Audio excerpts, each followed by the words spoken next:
Mi nombre es Leandro Lacerna, soy un músico mendocino que vive en la ciudad de Buenos Aires y esto es A 1000 kilómetros de casa, historias de mendocinos en Buenos Aires.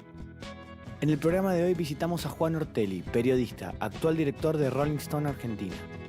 También charlamos y escuchamos tocar a Facundo Guevara en su casa estudio de Barracas. Y en Micro a 1000 escuchamos la historia de María José Ferreira, becaria del CONICET. Empezamos. Juan Ortelli nació en San Rafael. A los 18 años llegó a Buenos Aires para formarse como periodista. Mientras estudiaba cumplió el sueño de muchos, trabajar para la Rolling Stone. Poco a poco su participación en la revista se fue incrementando.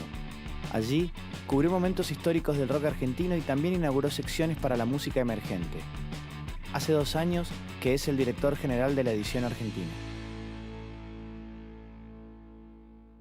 Juan, ¿cómo arrancaste con el periodismo?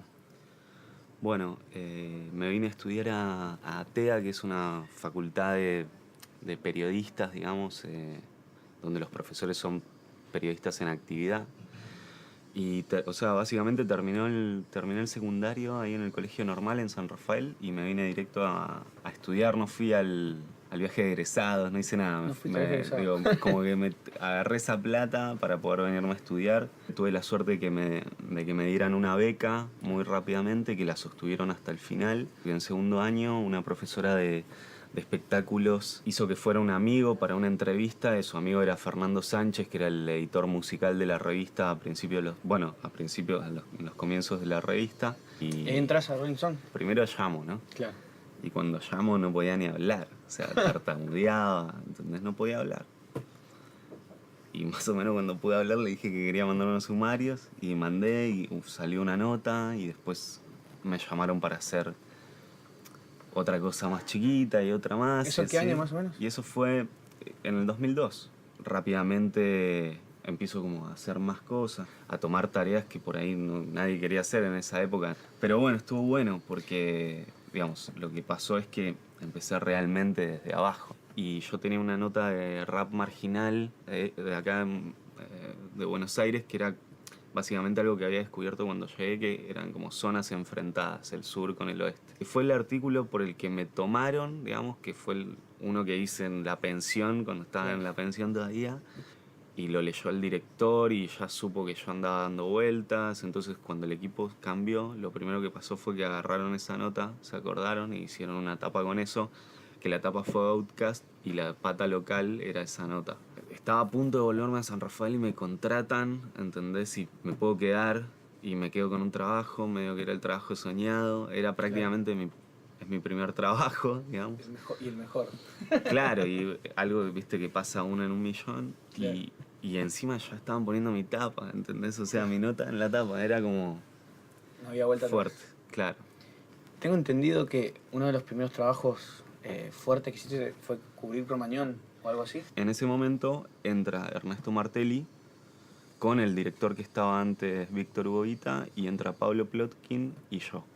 Y entramos a finales de ese 2003, comienzos del 2004, y hacemos toda esa campaña 2004, que es cuando Callejeros explota. Y a finales de ese año ocurre Cromañón. Y lo que terminó pasando es que yo estaba cubriendo una tragedia de pibes de mi edad, ¿entendés? Claro. Porque yo en ese momento tenía 20 años, 21 años, no sé, 22 años. Entonces hicimos esa tapa, ¿viste? Que fue como... La zapatilla, ¿no? Claro, la tapa de las zapatillas, que fue como icónica. Tremendo. De la tragedia y también de la historia de Rolling Stone en Argentina y cómo se planta frente a determinados temas o tragedias, ¿viste? ¿Cómo fue pasar de San Rafael a Buenos Aires en el 2001? Y fue un gran año para empezar a estudiar periodismo, porque ese año caen las Torres Gemelas, viene la crisis del 2001, o sea, y todo pasó donde yo, o sea, prácticamente, no sé, ¿viste? Donde yo estaba. Me decías que nunca viviste en Mendoza capital, pasaste de...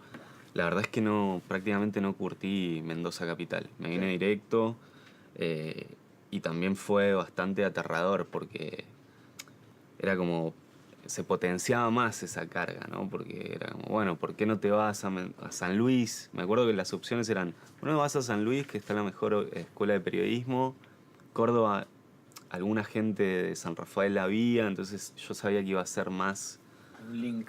Claro, pero al mismo tiempo sabía que iba a haber más joda y que iba a estar menos enfocado y era medio un one shot, ¿entendés? Bueno, vengo, pruebo, si se da, se da, si no, no.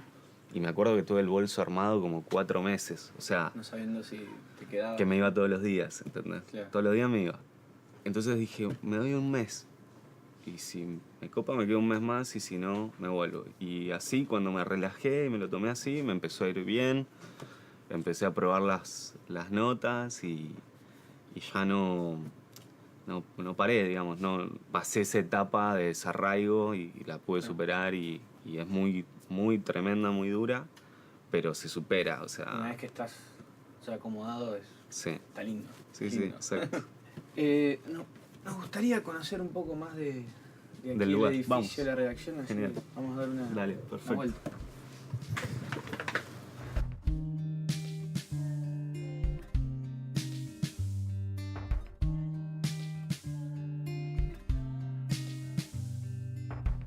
Bueno, contame un poco del presente de la revista. Me hablabas de un equipo. Sí, pasamos un momento de transición, digamos, en el que tomé la dirección de la revista. Pablo Plotkin ahora es el asesor editorial. Básicamente pude como armar un equipo que es un equipo muy joven, renovado. Y lo que está pasando es eso, que estamos pudiendo descargar periodismo, tal vez como nunca pudimos hacerlo, ¿no? En la revista. Para mí, que he estado en esta revista los últimos 14 años y que fui criado por esta revista para dirigirla, digamos, lo que me pasa es que quiero hacer la Rolling más exitosa y al mismo tiempo la más mainstream posible, en el sentido de que sea una revista que realmente le hable a todo el mundo, ¿no? Que sea la gran revista de cultura joven que Rolling es. Todavía joven para un cargo así, teniendo 32 años, o sea, agarré la revista con 30 y pocos, 31. Para mí eso es tremenda bendición. Genial. Me gustaría que me cuentes un poco cómo es tu relación con Mendoza, qué cosas por ahí extrañás de estar estando acá. La cercanía con mis padres, básicamente, que son tipos grandes y que me encantaría, digamos, mi madre y mi padre, ¿no? Ya tienen más de 60 años y me encantaría poder disfrutarlos más, como que me doy cuenta que he estado muy abocado a mi carrera, que está bien, ellos entienden también que los sueños cuestan, ¿no? Sí. O sea, y me pasó la primera vez que me fui lejos de volver a Mendoza y sentir el olor que tiene Mendoza, que es algo muy inexplicable, ¿entendés? Pero que es el olor del lugar donde vos naciste. Son pavadas, pero cuando llegás a la provincia te das cuenta de eso, cuando estuviste lejos te das cuenta y extraño todo, ¿entendés? Extraño agarrar el auto a la siesta, irme al Valle Grande o irme a Los Reyunos, al Niwil, tirarme a hacer sambor, volver, ¿entendés? Pero sí, extraño todo. Y la redescubrí. ¿Viajás seguido para allá o no? No todo lo que quisiera, Claro. cada 6 meses, cada un año. Si me lo tomara de otro modo, después estaría enojado conmigo. Claro. Entonces, ahora es así, ¿viste? Claro.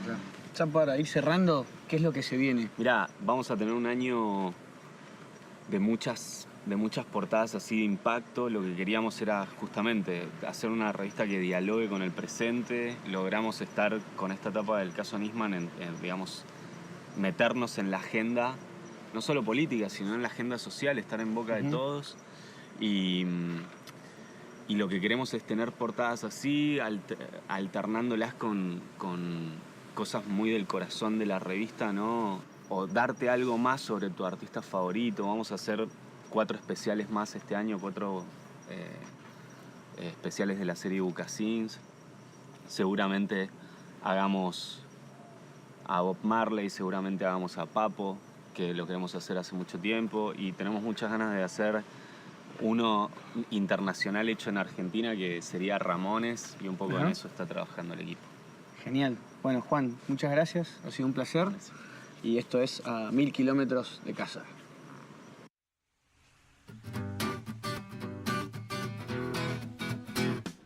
Mi nombre es María José Ferreira, soy licenciada en Filosofía. Actualmente estoy haciendo mi doctorado en Filosofía, becada por CONICET. Tengo una beca doctoral de 5 años. Y estoy trabajando en filosofía de la ciencia. Dejé la Universidad Nacional de Cuyo y me inscribí en la UBA. Decidí venir a estudiar acá a pesar de que mi carrera existe en Mendoza, como muchos sabrán, porque la carrera en la facultad, en la Universidad Nacional de Cuyo, tiene muchas falencias y hay también muchas ramas de la filosofía que no existen. De manera que si uno quiere dedicarse a ciertas cosas, por ejemplo, filosofía de la ciencia, no hay lugar en Mendoza para hacerlo. Los primeros días, desde que llegué, fueron de la máxima fascinación. Vivimos días de asombro por absolutamente todo. Incluso de cosas que después uno empieza a valorar de otra manera, como la cantidad de gente, el ruido. Pero veíamos mucho la oferta de actividades, la cantidad de cosas que hay para hacer y lo bonita que es la ciudad, ¿no?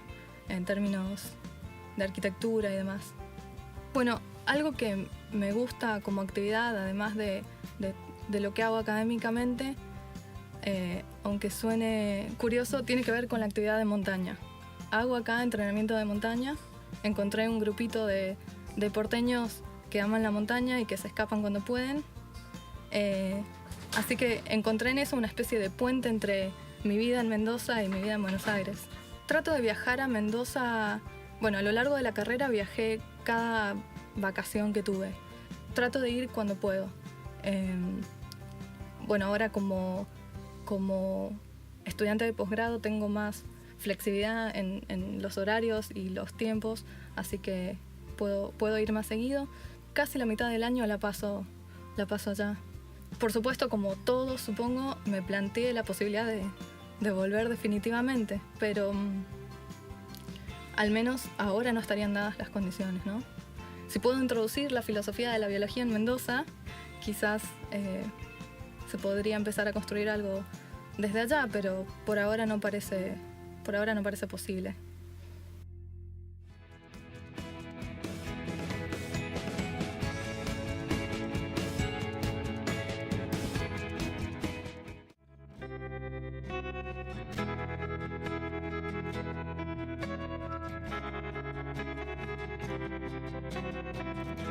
Facundo Guevara es percusionista. En Mendoza empezó a estudiar y a tocar con artistas locales en los años 80, hasta que un día decidió viajar para seguir formándose. Fue específicamente hasta Cuba y después a varios lugares del mundo para profundizar en los ritmos de Latinoamérica. Hace ya muchos años que se instaló en Buenos Aires. Tocó en los discos y en los shows de artistas como Mercedes Sosa, Pedro Aznar, Liliana Herrero, Divididos, Lito Vitale y Luis Salinas, entre muchos más. Hoy nos abre la puerta de su casa para contarnos su historia. Bueno, Facundo, tenés una larga y linda carrera, pero nos gustaría saber cómo empezó. Bueno, obviamente empezó en Mendoza, que es donde nací, donde vos también naciste, en Godoy Cruz, Mendoza, precisamente. Yo nací en San Rafael, pero, ¿En San Rafael? sí, pero muy tempranamente nos mudamos con toda mi familia a Mendoza. Te podría decir que desde muy chico me interesé por la música y por la batería, por la percusión, desde el comienzo, fue así. Entonces, desde muy chico, y tratando de aprender de los músicos y de la gente que estaba tocando en aquel momento en Mendoza. ¿Y vos empezaste con la batería? Mi intención fue empezar con la batería, pero por cuestiones de la vida, la batería no pintó nunca durante esos años y arrancó un bongó.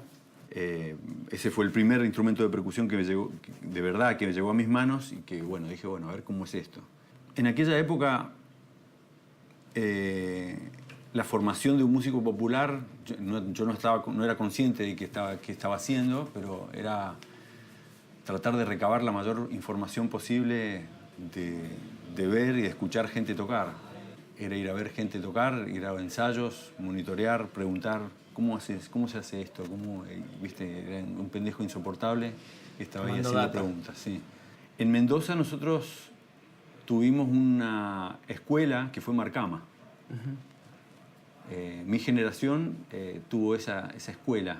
Me acuerdo que los Marcama dieron un curso de música popular en la Escuela de Música en el año 85 y ahí participamos Pepe Sánchez y yo entre otros muchos, Ángel Ortiz, no te podría Claro, pero no había un lugar formal de formación, era... No, era recabarla, era andar y tratar de... No había internet tampoco. No había internet. Un gran cambio en la cultura, ¿no? El hecho de que hubiera internet o no la hubiera, que en esa época no la había.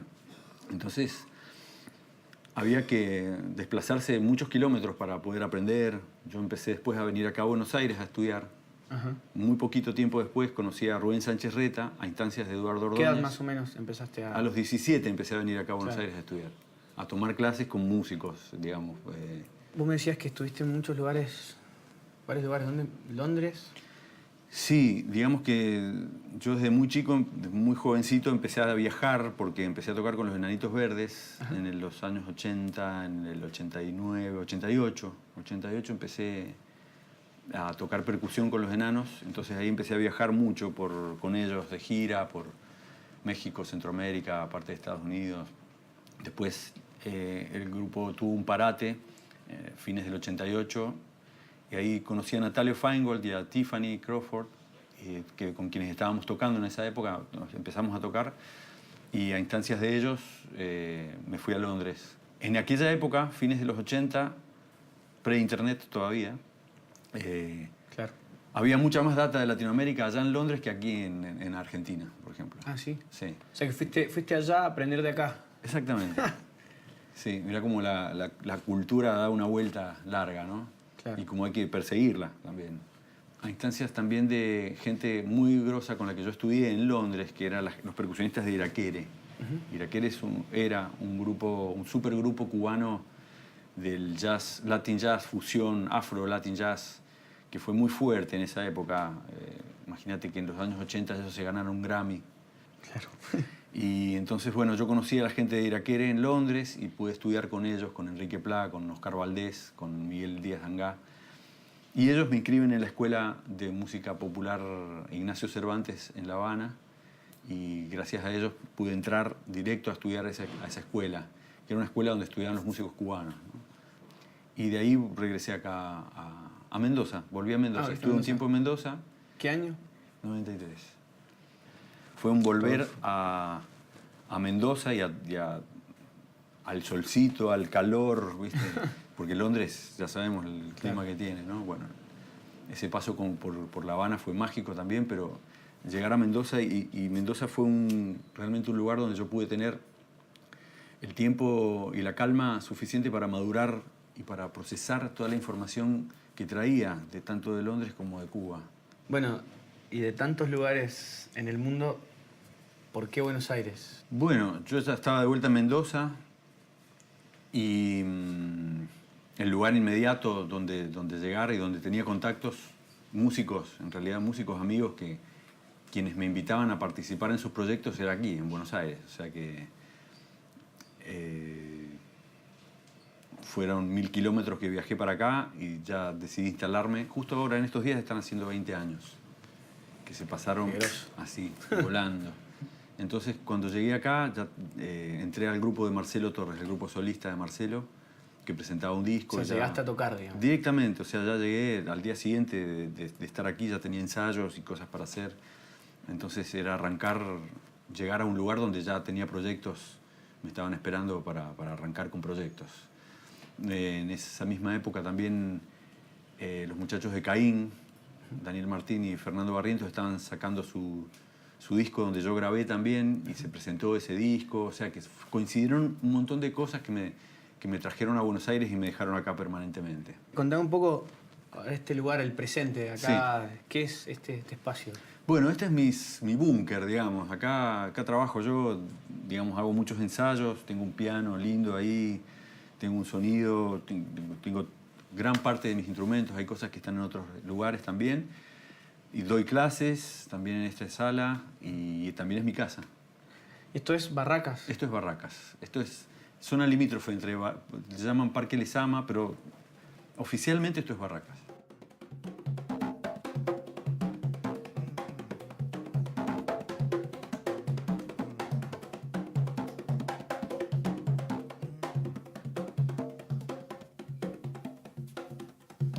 Estamos en San Telmo, Parque Lezama, el bar británico. legendario lugar de San Telmo, un bar muy lindo. Me gustaría que me cuentes un poco tu infancia en Mendoza, algún recuerdo. Vos me decías que naciste en San Rafael, pero Sí, ¿Te al fuiste toque a- fuimos a vivir a Mendoza, sí. a Godoy Cruz. A Godoy Cruz, Villa Hipódromo. Villa Podrón, ajá. Exactamente. Ahí están mis viejos también. Ah, sí. Años 70, de callejear todo el día. Tu mamá te tenía que salir a vociferar tu nombre en la calle y a ver, te iban rastreando. A andar pataperreando por todos los barrios periféricos. Y armar la banda con los amigos. Exactamente. Irse a la montaña, caminar a los cerros, perderse ahí adentro de los cerros, que también era una época peligrosa para hacerlo. Mis viejos se preocupaban mucho porque después, mucho tiempo después, empezamos a entender qué pasaba, ¿viste? Claro. ¿Y qué cosas extrañas de Mendoza? Extraño primero que nada a los amigos, la familia, a la querida familia extraño mucho y a los amigos. Los amigos que muchos de ellos son muy reacios a venir a Buenos Aires, mínimo 2 o 3 veces por año voy. Ah, bien. Esa calidad de vida que hay en Mendoza, que es diferente muchas veces a la que se tiene acá en Buenos Aires, donde todo va mucho más a mil, donde todo está muy acotado el tiempo, ¿viste? Tambor. Tambor. Este es un barrio de tambor. Acá se toca candombe, acá cuando el parque funciona normalmente se juntan las lojas de San Telmo los domingos a tocar acá. Bueno, y para ir cerrando un poco, ¿qué es Sí. lo que se viene en el futuro? Volvemos, el pasado, el futuro. Sí. El futuro tiene que ver mucho con este presente, que yo estoy trabajando con 3 proyectos que me tienen muy motivado, que son proyectos propios, compartidos con queridos compañeros, que es uno el trío Aura, que es un trío con Popi Espatoco, piano y dirección, y Ricardo Canepa, un contrabajista muy interesante. Después tengo un dúo con un pianista quien admiro muchísimo, que se llama Hernán Ríos, que grabamos un disco que salió hace poco. Y después un trío que se llama Sures, con Marcos Di Paolo.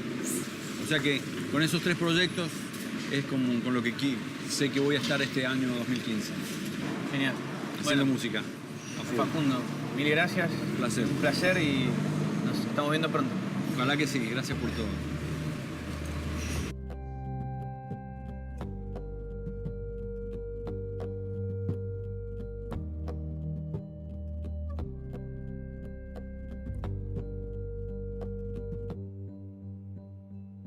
Por lo tanto, mi visión es distinta a una persona que toda su vida ha estudiado arte. Hasta que me empecé a enterar de que habían castineras, de que podés hacer casting para hacer una publicidad, de esto y lo otro. Pedí que me trajeran lampazos y los hice traer de Mendoza. Entonces tenía cada cacho... Es muy difícil conseguir lampazos. Acá me costaba cuando decía la palabra lampazo. El juntarse 3 veces por semana a comer un asado con los amigos. El tiempo de estar, perdón, pero el tiempo de estar al pedo ahí tirado con los amigos. Yo pasé muchas horas sentado en un cordón de la sequía.